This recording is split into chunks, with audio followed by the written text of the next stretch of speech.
ទៅធ្វើការបន្តដួសទៀតចាស្ករនេះក៏សក់ស្រែស្ករល្អណាស់បងប្អូនមានចិត្តគីមីអីទេស្ករនេះស្ករល្អធម្មជាតិចាដួសនេះឲ្យគាត់ហូបមិនមែនជាមុនសិនដៅអីទេប៉ុន្តែខ្ញុំធ្វើសំផ្អើហើយគឺខ្ញុំយកទៅជូនគាត់មានស្ករត្នោតមានសំនឹងចាំបាក់ថាខែមុនសិនដៅទៅបងប្អូននេះគឺខ្ញុំយកទៅជូនគាត់ចាស្ករនេះមួយកដងនេះចូលនៅក្នុងស្ករនេះមួយកដងហើយសំត្នោត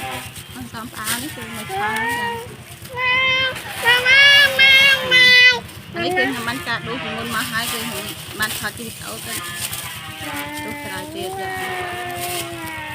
នេះគឺស្ករត្នោតចានេះហើយខ្ញុំយកទៅជូនទៀតចា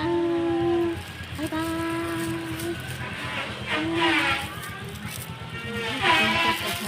អត់មានចាំបាច់មិនសិនឲ្យជំពេញឲ្យចូលឆ្នាំអីទេបងប្អូនខ្ញុំយកទៅជូនទៀតឲ្យខ្ញុំមានពេលសម្រាប់ដល់ពេលការងារ